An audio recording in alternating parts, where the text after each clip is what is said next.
ನಮಸ್ತೆ ಫ್ರೆಂಡ್ಸ್, ಇವತ್ತು ನಾನು ಮಟನ್ ಬಿರಿಯಾನಿ ಮಾಡಿ ತೋರಿಸ್ತಾ ಇದ್ದೀನಿ. ಸೌದೆ ಒಲೆಯಲ್ಲಿ ಮಟನ್ ಬಿರಿಯಾನಿ ಹೇಗೆ ಮಾಡೋದಂತ ನಾನಿವತ್ತು ತೋರಿಸಿಕೊಡ್ತಾ ಇದ್ದೀನಿ. ನಮ್ಮ ಮನೆಯಲ್ಲಿ ನಾವು ಅಡಿಗೆ ಹೀಗೇ ಮಾಡೋದು, ಸೌದೆ ಒಲೆಯಲ್ಲಿ. ಇವತ್ತು ನಾನು ಅದನ್ನು ನಿಮ್ಮೊಟ್ಟಿಗೆ ಕೂಡ ಶೇರ್ ಮಾಡ್ತಾ ಇದ್ದೀನಿ. ನೀವು ಒಲೆಯಲ್ಲಿ ಮಾಡೋದಾ ಗ್ಯಾಸಲ್ಲಿ ಮಾಡೋದಾ ಈಗೆಲ್ಲ ನನಗೆ ಕಮೆಂಟ್ ಬರ್ತಾಯಿತ್ತು. ಆದರೆ ನಮ್ಮ ಮನೆಯಲ್ಲಿ ನಾವು ಜಾಸ್ತಿಯಾಗಿ ಒಲೆಯಲ್ಲೇ ಮಾಡೋದು. ಈಗ ಎಲ್ಲರೂ ಗ್ಯಾಸಲ್ಲಿ ಮಾಡೋದರಿಂದ ಅವರಿಗೆ ಕಷ್ಟ ಆಗಬಾರ್ದಂತ ನಾನು ಯಾವಾಗಲೂ ಗ್ಯಾಸಲ್ಲೇ ಮಾಡಿ ತೋರಿಸ್ತಾ ಇದ್ದೆ. ಈ ರೆಸಿಪಿ ನನಗೆ ಮಾಡಲಿಕ್ಕಿತ್ತು, ಹಾಗೆಯೇ ನಿಮ್ಮೊಟ್ಟಿಗೆ ಕೂಡ ಶೇರ್ ಮಾಡುವಂತ ನಾನು ವಿಡಿಯೋ ಮಾಡಿ ನಿಮ್ಮೊಟ್ಟಿಗೆ ಶೇರ್ ಮಾಡ್ತಾ ಇದ್ದೀನಿ. ನಿಮ್ಮ ಮನೆಯಲ್ಲಿ ಸೌದೆ ಒಲೆ ಇದ್ದರೆ ಈ ರೆಸಿಪಿ ನೀವು ಕೂಡ ಒಮ್ಮೆ ಟ್ರೈ ಮಾಡಿ ನೋಡಿ. ನನ್ನ ಚಾನಲನ್ನು ಇನ್ನೂ ಕೂಡ ಸಬ್ಸ್ಕ್ರೈಬ್ ಮಾಡದಿದ್ದರೆ ಸಬ್ಸ್ಕ್ರೈಬ್ ಮಾಡಲು ಮರೆಯದಿರಿ. ಹಾಗೆಯೇ ವಿಡಿಯೋ ಲೈಕ್ ಮಾಡಿ, ಶೇರ್ ಮಾಡಿ. ಈಗ ಮಟನ್ ಬಿರಿಯಾನಿ ಹೇಗೆ ಮಾಡೋದಂತ ನೋಡೋಣ ಬನ್ನಿ. ನೋಡಿ, ನಾನಿಲ್ಲಿ ತೋರಿಸ್ತಾ ಇದ್ದೀನಿ ಸೌದೆ ಒಲೆ. ಇದರಲ್ಲಿ ನಾನೀಗ ಮಣ್ಣಿನ ಪಾತ್ರೆ ಇಡ್ತಾ ಇದ್ದೀನಿ. ಮಣ್ಣಿನ ಪಾತ್ರೆ ಸ್ವಲ್ಪ ಬಿಸಿ ಆದ ನಂತರ ಅರ್ಧ ಕಪ್ಪಿನಷ್ಟು ನಾನು ಎಣ್ಣೆ ಹಾಕ್ಕೊಳ್ತಾ ಇದ್ದೀನಿ.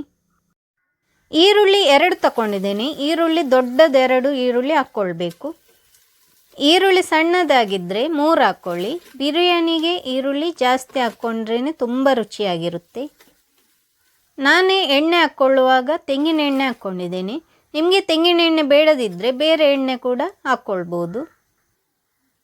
ಈಗ ಈರುಳ್ಳಿ ಬಾಡಿದೆ. ಈರುಳ್ಳಿ ಸ್ವಲ್ಪ ಬಾಡಿದ ನಂತರ 1 ಟೊಮೆಟೊ ನಾನಿಲ್ಲಿ ಹಾಕ್ಕೊಳ್ತಾ ಇದ್ದೀನಿ. ಟೊಮೆಟೊ ಹಾಕ್ಕೊಳ್ಬೇಕಂತ ಏನಿಲ್ಲ, ನಾವಿಲ್ಲಿ ಹುಳಿ ಏನು ಯೂಸ್ ಮಾಡ್ತಾ ಇಲ್ಲಲ್ಲ. 1 ಟೊಮೆಟೊ ಹಾಕಿದರೆ ತುಂಬ ರುಚಿ ಒಳ್ಳೆಯದಿರುತ್ತೆ. 2 ಕಾಯಿ ಮೆಣಸು ಹಾಕ್ಕೊಂಡಿದ್ದೀನಿ. ನಿಮಗೆ ಖಾರ ಜಾಸ್ತಿ ಬೇಕಿದ್ದರೆ ಇನ್ನೂ 2 ಕಾಯಿ ಮೆಣಸು ಹಾಕ್ಕೊಳ್ಬೋದು. ಕಾಯಿ ಮೆಣಸು ಹಾಕ್ಕೊಳ್ಳುವಾಗ ನಾನು ಕಟ್ ಮಾಡಿಕೊಂಡು ಹಾಕ್ಕೊಳ್ಳಿಲ್ಲ, ಹಾಗೇ ಹಾಕ್ಕೊಂಡಿದ್ದೀನಿ. 2 ಟೇಬಲ್ ಸ್ಪೂನ್ನಷ್ಟು ಶುಂಠಿ ಬೆಳ್ಳುಳ್ಳಿ ಪೇಸ್ಟ್ ನಾನಿಲ್ಲಿ ಹಾಕ್ಕೊಳ್ತಾ ಇದ್ದೀನಿ. ಶುಂಠಿ ಬೆಳ್ಳುಳ್ಳಿ ಪೇಸ್ಟ್ ಹಾಕ್ಕೊಂಡ ನಂತರ ಸ್ವಲ್ಪ ಹೊತ್ತು ಅದನ್ನು ಹುರ್ಕೊಳ್ಬೇಕು. ಶುಂಠಿ ಬೆಳ್ಳುಳ್ಳಿ ಪೇಸ್ಟ್ ಹಸಿ ವಾಸನೆ ಹೋದ ನಂತರ ನಾನಿಲ್ಲಿ ಮಟನ್ ಹಾಕ್ಕೊಳ್ತಾ ಇದ್ದೀನಿ. ನಾನಿಲ್ಲಿ ಅರ್ಧ kg ಮಟನ್ ತೊಗೊಂಡಿದ್ದೀನಿ. ಮಟನ್ ಹಾಕ್ಕೊಂಡ ನಂತರ ನಾವು 2 ರಿಂದ 3 ನಿಮಿಷದ ಹೊತ್ತಿದನ್ನು ಹುರ್ಕೊಳ್ಬೇಕು. ಮಾಂಸದಲ್ಲಿರುವ ನೀರಿನಂಶ ಎಲ್ಲ ಬಿಟ್ಕೊಂಡಿದೆ ನೋಡಿ.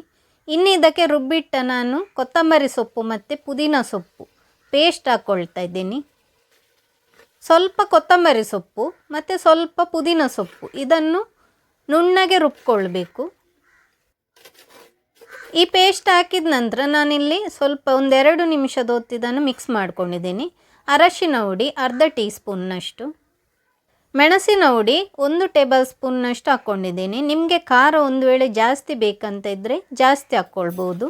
ಕಾಳು ಮೆಣಸಿನ ಪುಡಿ ಅರ್ಧ ಟೇಬಲ್ ಸ್ಪೂನ್ನಷ್ಟು ಹಾಕ್ಕೊಂಡಿದ್ದೀನಿ. ಸ್ವಲ್ಪ ಹೊತ್ತು ಇದನ್ನು ಚೆನ್ನಾಗಿ ಮಿಕ್ಸ್ ಮಾಡಿಕೊಳ್ಬೇಕು. ಧನಿಯಾ ಪೌಡರ್ 1 ಟೇಬಲ್ ಸ್ಪೂನ್ನಷ್ಟು, ಜೀರಾ ಪೌಡರ್ ಅರ್ಧ ಟೇಬಲ್ ಸ್ಪೂನ್ನಷ್ಟು, ಗರಂ ಮಸಾಲ ಪೌಡರ್ ಅರ್ಧ ಟೀ ಸ್ಪೂನ್ ಹಾಕ್ಕೊಂಡಿದ್ದೀನಿ. ಇದನ್ನು ಕೂಡ ಚೆನ್ನಾಗಿ ನಾವು ಮಿಕ್ಸ್ ಮಾಡಿಕೊಳ್ಬೇಕು. ಮಸಾಲೆ ಹಾಕ್ಕೊಳ್ಳುವಾಗ ನಿಮಗೆ ಎಷ್ಟು ಬೇಕು ನೋಡಿ ಅಷ್ಟು ನೋಡ್ಕೊಂಡು ಹಾಕಿದ್ರೆ ಆಯಿತು. ಉಪ್ಪು ಹಾಕ್ಕೊಳ್ತಾ ಇದ್ದೀನಿ. ಉಪ್ಪು ರುಚಿಗೆ ಬೇಕಾದಷ್ಟು. ನಾನಿಲ್ಲಿ ಕಲ್ಲು ಉಪ್ಪು ಹಾಕ್ಕೊಂಡಿದ್ದೀನಿ. ನೀವು ಬೇಕಿದ್ದರೆ ಪೌಡರ್ ಉಪ್ಪು ಕೂಡ ಹಾಕ್ಕೊಳ್ಬೋದು. ಬೇಯಲಿಕ್ಕೆ ಎಷ್ಟು ನೀರು ಬೇಕು ನೋಡಿ ಅಷ್ಟು ನೀರು ನಾವಿಲ್ಲಿ ಹಾಕ್ಕೊಳ್ಬೇಕು. ಇನ್ನು ಇದನ್ನು ಚೆನ್ನಾಗಿ ಮಿಕ್ಸ್ ಮಾಡಿಕೊಳ್ಬೇಕು. ಉಪ್ಪು ಖಾರ ಎಲ್ಲ ನಿಮಗೆ ಎಷ್ಟು ಬೇಕಂತ ನೋಡ್ಕೊಂಡು ಹಾಕಿದ್ರೆ ಆಯಿತು. ನಾನು ನಿಮಗೆ ಹೇಳುವಾಗ ನಾನು ಎಷ್ಟು ಅಂದಾಜು ಹಾಕ್ಕೊಂಡಿದ್ದೇನೆ ನೋಡಿ ಅದನ್ನು ಹೇಳಿದ್ದೀನಿ. ಕರಿಬೇವು ಹಾಕ್ಕೊಳ್ತಾ ಇದ್ದೀನಿ. 2 ದಂಟು ಕರಿಬೇವು ತಗೊಂಡಿದ್ದೀನಿ. ಇನ್ನಿದನ್ನು ಚೆನ್ನಾಗಿ ಮಿಕ್ಸ್ ಮಾಡಿಕೊಂಡು ಲಿಡ್ ಮುಚ್ಚಿ ನಾವು ಬೇಯಲಿಕ್ಕೆ ಬಿಡಬೇಕು. ಮಾಂಸ ಬೇಯುವಾಗ ತುಂಬಾ ಟೈಮ್ ತಗೊಳುತ್ತೆ. ನೀವು ಬೇಕಿದ್ದರೆ ಕುಕ್ಕರಲ್ಲಿ ಕೂಡ ಬೇಯಿಸ್ಕೊಳ್ಬೋದು. ನನಗೆ ರಿಕ್ವೆಸ್ಟ್ ಇತ್ತು ನೋಡಿ ಸೌದೆ ಒಲೆಯಲ್ಲಿ ಮಾಡಿ ತೋರಿಸಿ ಅಂತ, ಅದಕ್ಕೆ ನಾನು ಮಾಡಿ ತೋರಿಸಿದ್ದೀನಿ. ಈಗ ನೋಡಿ ನಾನಿಲ್ಲಿ ಚೆಕ್ ಮಾಡಿ ನೋಡ್ತಾ ಇದ್ದೇನೆ ಮಾಂಸ ಬೆಂದಿದೆ ಅಂತ. ಮಾಂಸ ನೋಡಿ ಬೆಂದಿಲ್ಲ, ಸ್ವಲ್ಪ ಬೇಯಲಿಕ್ಕೆ ಉಂಟು. ನೀವು ಕುಕ್ಕರಲ್ಲಿ ಬೇಯಿಸೋದಾದರೆ 15 ವಿಜಿಲ್ ತೆಗಿಬಹುದು. ನಿಮ್ಮ ಮನೆಯಲ್ಲಿ ನೋಡಿ ಸೌದೆ ಒಲೆ ಇದ್ದರೆ ನೀವು ಕೂಡ ಈ ರೆಸಿಪಿ ಒಮ್ಮೆ ಟ್ರೈ ಮಾಡಿ ನೋಡಿ. ನೋಡಿ ಮಾಂಸ ಇನ್ನೂ ಕೂಡ ಸ್ವಲ್ಪ ಬೇಯಲಿಕ್ಕೆ ಉಂಟು. ಸ್ವಲ್ಪ ಹೊತ್ತು ನಾವು ಹೀಗೇ ಇದನ್ನು ಬೇಯಲಿಕ್ಕೆ ಬಿಡೋಣ.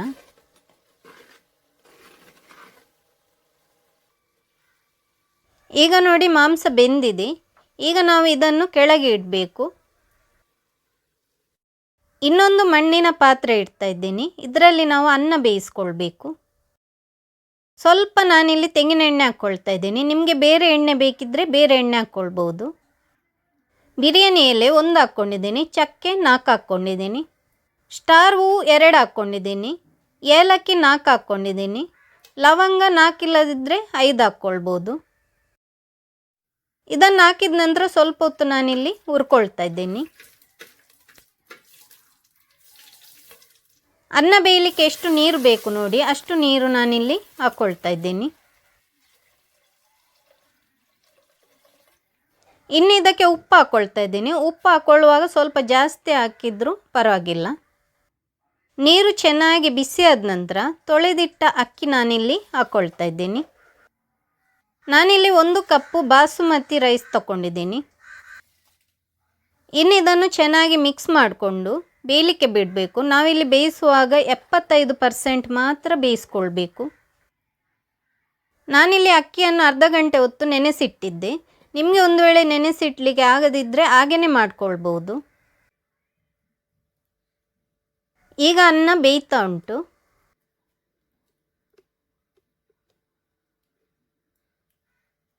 ನೋಡಿ ನಾನಿಲ್ಲಿ ತೋರಿಸ್ತಾ ಇದ್ದೇನೆ. ಅನ್ನ ಬೆಂದಿದೆ.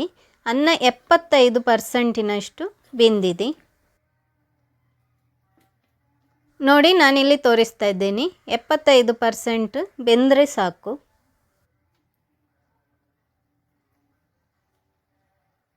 ಈಗ ಇದನ್ನು ಕೆಳಗೆ ಇಡ್ತಾ ಇದ್ದೀನಿ. ಈಗ ಇದಕ್ಕೆ ಮಾಂಸದ ಪಾತ್ರೆ ಇಡ್ತಾ ಇದ್ದೀನಿ. ಬಿರಿಯಾನಿ ಗ್ರೇವಿ ನೋಡಿ ತುಂಬ ದಪ್ಪ ಇರಬಾರ್ದು, ಸ್ವಲ್ಪ ನೀರಿನ ಅಂಶ ಇರಬೇಕು. ಒಂದು ವೇಳೆ ನೀರು ಇಲ್ಲದಿದ್ದರೆ ನೀವು ನೀರು ಹಾಕ್ಕೊಳ್ಬೋದು. ಒಮ್ಮೆ ಇದನ್ನು ಚೆನ್ನಾಗಿ ಚೆಕ್ ಮಾಡ್ತಾ ಇದ್ದೇನೆ. ನೋಡಿ ಇದರಲ್ಲಿ ಸ್ವಲ್ಪ ನೀರಿನ ಅಂಶ ಉಂಟು. ಈಗ ಇದು ಅನ್ನ ನಾವು ಬಸ್ಕೊಳ್ಬೇಕು.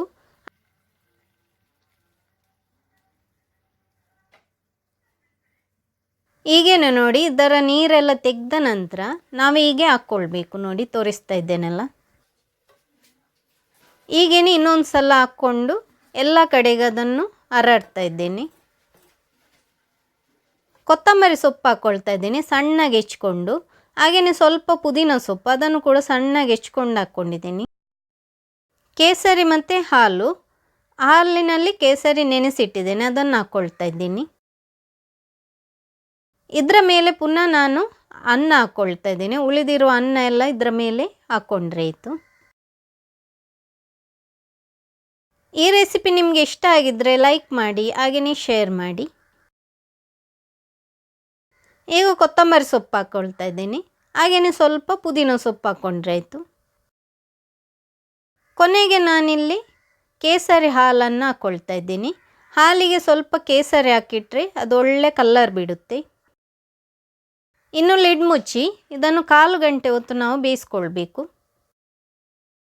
ಇದರ ಮೇಲೆ ನೋಡಿ ನಾನು ಕೆಂಡ ಹಾಕ್ಕೊಳ್ತಾ ಇದ್ದೀನಿ.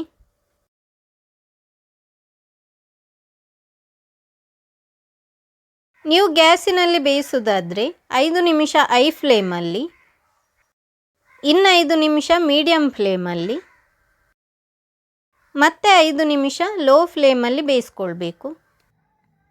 ಒಟ್ಟಿಗೆ ನಾನಿಲ್ಲಿ 1/4 ಗಂಟೆ ಇದನ್ನು ಬೇಯಿಸ್ಕೊಂಡಿದ್ದೀನಿ.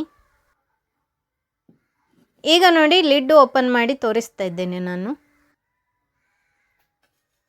ಬಿರಿಯಾನಿ ನೋಡಿ ತುಂಬಾ ಚೆನ್ನಾಗಿ ಬಂದಿದೆ. ನಾವಿದನ್ನು ಮಗುಚಿಕೊಳ್ಳುವಾಗ ಕೆಳಗಿನಿಂದ ಮೇಲಕ್ಕೆ ತೆಗಿಬೇಕು. ನೋಡಿ ತೋರಿಸ್ತಾ ಇದ್ದೇನಲ್ಲ. ಮಟನ್ ಕೂಡ ತುಂಬಾ ಚೆನ್ನಾಗಿ ಬೆಂದಿದೆ. ಹಾಗೆಯೇ ಅನ್ನ ಕೂಡ ಉದುರಾಗಿ ಬಂದಿದೆ. ನೋಡಿ ನಾನಿಲ್ಲಿ ತೋರಿಸ್ತಾ ಇದ್ದೇನಲ್ಲ, ಉದುರಾಗಿ ಬಂದಿದೆ. ಮಟನ್ ಬಿರಿಯಾನಿ ರೆಸಿಪಿ ನಿಮಗೆ ಇಷ್ಟ ಆಗಿದ್ದರೆ ಲೈಕ್ ಮಾಡಿ, ಶೇರ್ ಮಾಡಿ, ಕಮೆಂಟ್ ಮಾಡಿ. ಹಾಗೆಯೇ ನನ್ನ ಚಾನಲನ್ನು ಇನ್ನೂ ಕೂಡ ಸಬ್ಸ್ಕ್ರೈಬ್ ಮಾಡದಿದ್ದರೆ ಸಬ್ಸ್ಕ್ರೈಬ್ ಮಾಡಲು ಮರೆಯದಿರಿ. Thank you.